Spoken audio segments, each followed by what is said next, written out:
Hello, before flashing our Yocto images, I would like to introduce this Raspberry Pi board to you. If you don't have Raspberry Pi board, don't worry, I'll be showing QEMU based emulation. But it is recommended to have one embedded board like Raspberry Pi. For getting started, you can order a $10 Raspberry Pi Zero W. In this demonstration, I will be using Raspberry Pi 4B 4GB model. In this board, we have Broadcom 2711 processor. Basically, you'll be having 1.5 GHz quad-core ARM Cortex A72 processors.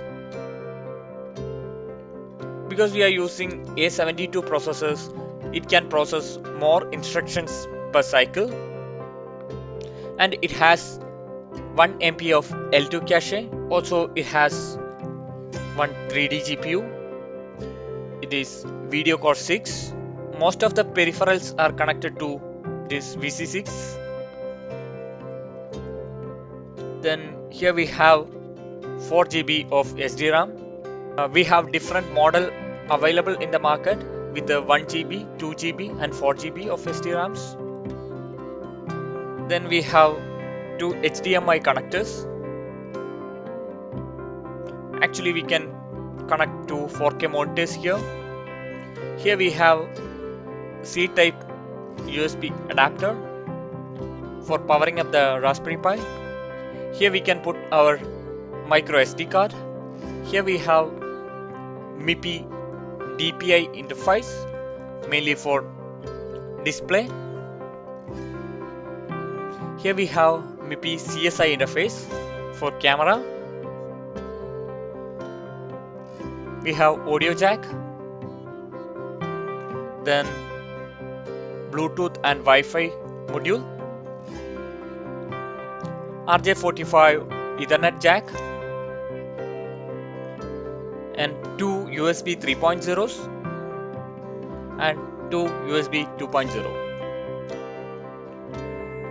Here you will be having connectors for your PoE. PoE is used for powering up Raspberry Pi with the Ethernet cable. It is called Power over Ethernet. Then, yes, of course, for embedded development, we have 40 GPIOs available here. We don't need to waste the time. We'll have a look on boot process. So on power up, first GPU will be turning on. This time CPU will be turned off. At this point, our SDRAM also will be disabled. Then GPU executes first stage bootloader from the ROM. As we can imagine, first stage bootloader reads the second stage bootloader from the SD card and it will load into L2 cache. Basically, we will be partitioning our SD card into two: boot partition and root partition. In boot partition, we will be creating all the files needed for boot process. By this time, we will be having access to our SD card. So in the left side, you can see the file content of boot partitions. Second stage bootloader is bootcode.bin. Here you can see that. Now, since we don't have SDRAM access yet, we'll be loading that to L2 cache and runs it. As you can imagine, second stage bootloader will enable the SDRAM and loads the third stage bootloader to RAM and runs it. Third stage bootloader is loader.bin.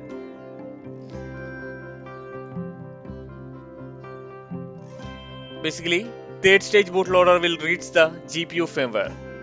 GPU firmware, here you can see it is mentioned as start.elf. So basically, starts.elf will reach the system configuration parameters and loads a kernel image, reads the kernel parameters and release the reset signal on ARM. From here, the process will be similar to our conventional Linux system.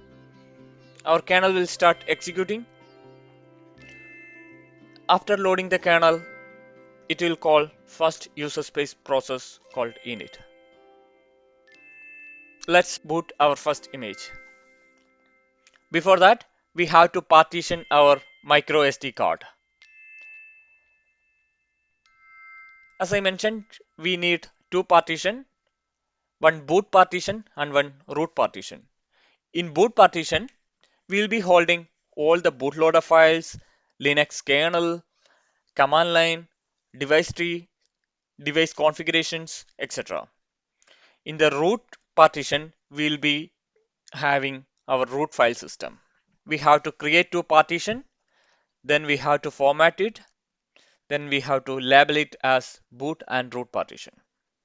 There are multiple ways to partition an SD card, NAND or NOR flash, to accommodate an installation of Linux. Gparted is a great utility to do so. But I'm going to use the command line tools because in embedded development, we'll be mostly using command line interface for doing so. One of the first things that you have to remember is every device on your computer or processor is represented as a file in /dev directory.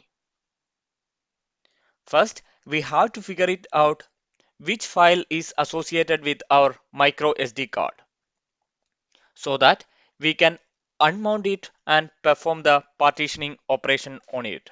So now I have inserted my SD card into my PC. So let's see, I'm going to use this disk utility for showing you that. Um, Sorry, it's not yet available for the virtual machine. So here you can see 16 GB drive is available now. So here you can see this device name is /dev sdb1. Otherwise, you can use the fdisk command, which will show the same information. Here you can see sdb1 is available. From now onwards, you should be very careful with the commands because if you're mistakenly giving your hard disk as the parameter, it may destroy your OS. In your case, it may appear as /dev sdc or /dev sdd like that. So before starting, make sure that you are formatting the correct device or the correct micro SD card. Now what we want to do is we want to unmount this device. So I'm just using the command sudo umount /dev sdb. Luckily it is not mounted, so we don't need to worry. As I told you, I'll not be using gparted. I'll be using some command line utility. So here I'm planning to use parted. So what I have to do is I have to give the command sudo parted, then -s, device name. As we saw, our device is SDB. So /dev sdb, well, ms-dos. Then we are going to create two primary partitions, one primary boot partition and one primary root partition. For that, mkport primary. So I am planning to create a FAT32 partition for our boot files, 1M, and we are going to give 100M size for boot partition. Same command for creating partition for root files, primary. Then here we are using ext4. What we are going to use is 100%.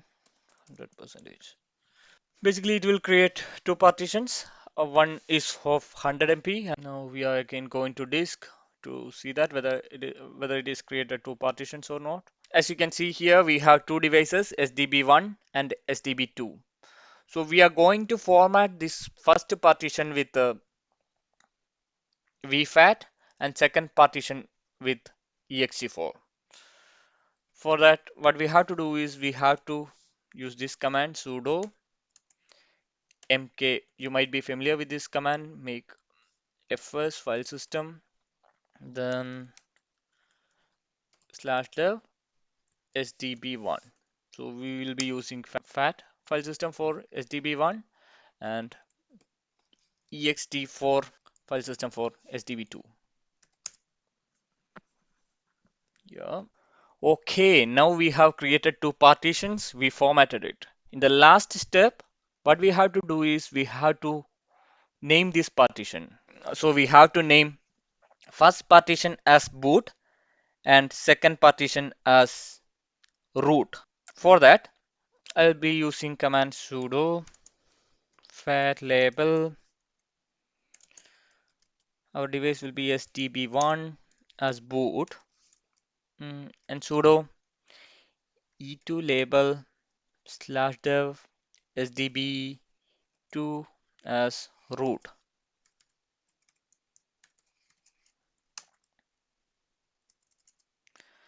Now you can see we have created two partitions, boot and root. If I'm giving mount command, you will not be able to see that because it is not yet mounted to our PC. So basically for mounting, you can use sudo mount device name and where you have to mount destination file. Or else you can simply click this. So it will mount the device for you. You can see it is mounted, but it is not yet mounted the root. So I'm just clicking this. So it will mount the root also.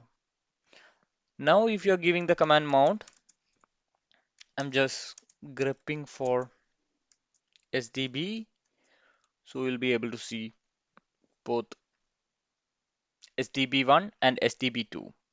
We can do all these steps with the help of a simple shell script, but for you guys to have a clear understanding or clear idea, I am doing this step by step. Now we are going to flash our SD card. Get ready for first boot. Here you can see we have a lot of files available. Now we want to know which file is going to which partition. First we can copy data into boot partitions.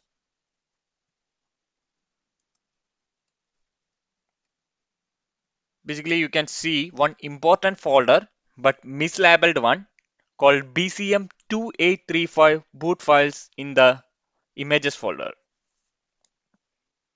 This directory will contains the boot firmware that Raspberry Pi needs to get the thing started. If you're looking inside, you will see files like start.elf, fixup.data, config.txt, cmdline.txt, etc. For sure, BCM2835 is the name of the SoC, but that is mislabeled. So in the next section, I will show you how we can give the correct label as 2711 in the output folder. Then we will be having BCM2711 RPi4B DTB. That is nothing but a device tree blob that Yocto built for us. We will have to copy this to boot partition in order to get the system to configure the hardware correctly. Then we have image. This is nothing but the Linux kernel. Then the last one, but important one, is overlays.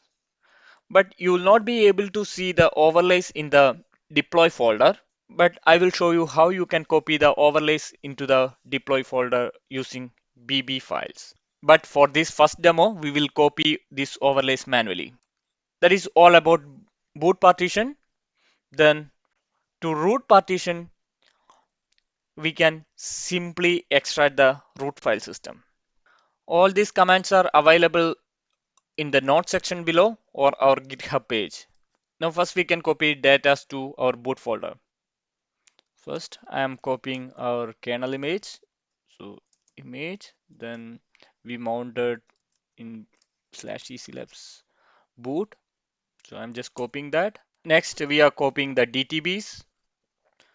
Then we are going to copy all the boot files what we needed. So it will be available here. So Media, Easy Labs, boot. Then for seeing that, we can use Xavier. What's happening, you will be able to see. We have copied kernel image, DTBs, and all the necessary files for boot. So let's have a look. Media, Easy Labs, boot. Yeah, it seems we have everything. Mm, but overlay file is missing. So if you're checking here, you will not be able to find the overlays.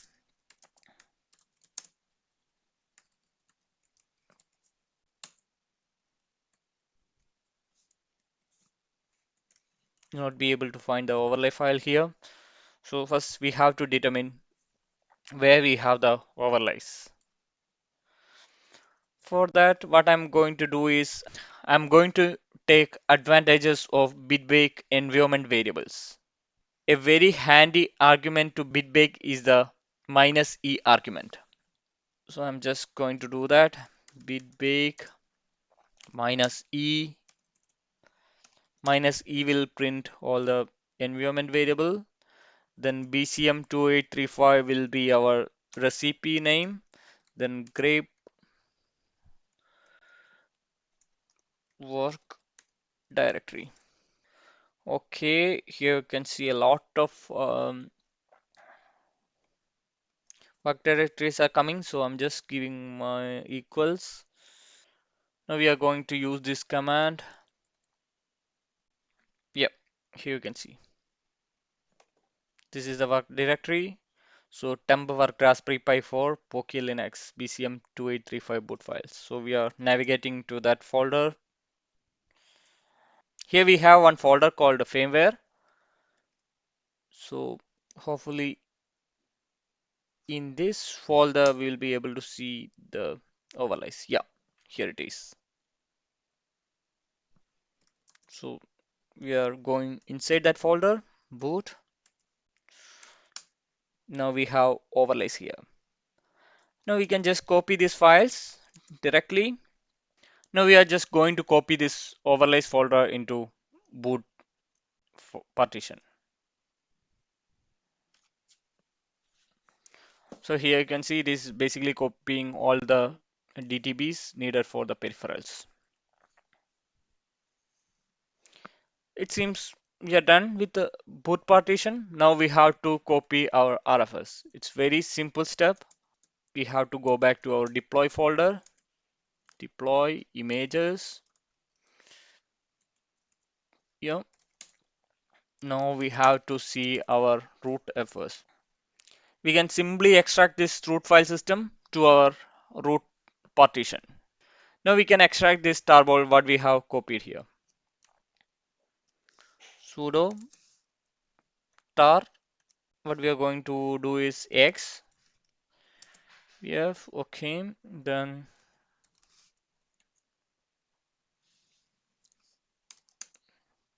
yeah, there is no need for keeping this tarball here, so I'm just remove this. Yeah, we have to use sudo.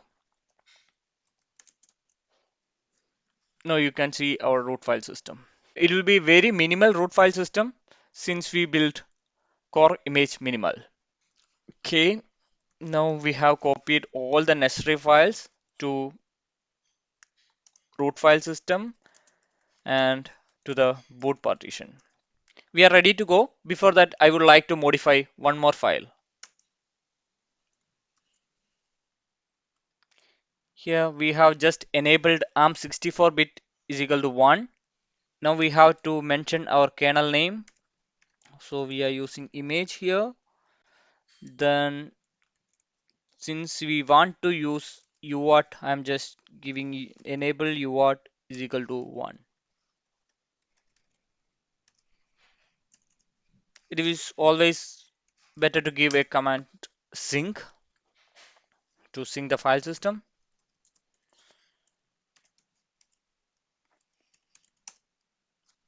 Now we can eject this memory card and we can try booting in Raspberry Pi.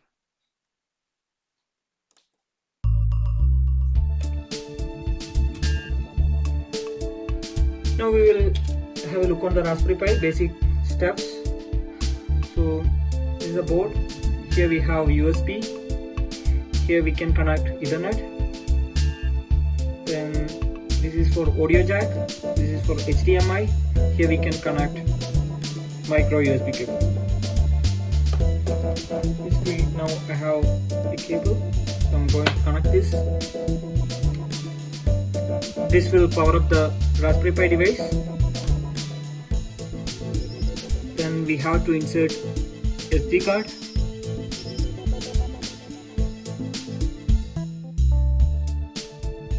This is TX pin, this is RX pin, and this is ground. So we have to connect this TX to RX of Raspberry Pi and this RX to TX of Raspberry Pi. If you're looking at the Raspberry Pi, the TX pin will be the fourth pin. So first two pins will be used for powering up the Raspberry Pi. It will be 5 volt, then ground. The next pin we can use for UART. The next pin will be TX. So we have to connect this pin to RX of TTL converter. And the fifth pin will be the RX pin for Raspberry Pi. So I have created one cable like this. Now we are ready to go. Now I can connect this to my laptop.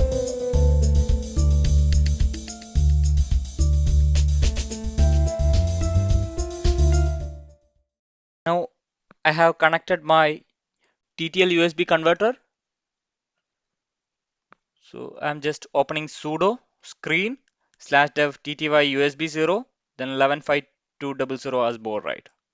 So it will basically open one serial terminal just like putty. Now I'm powering up the board. Now I'm going to power up the Raspberry Pi. Hopefully it will boot. Let's see. Yeah,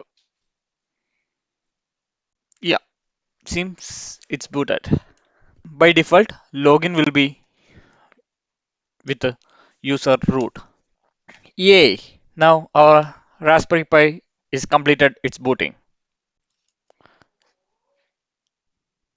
See, uname -a will show you the Linux version. It is 4.19.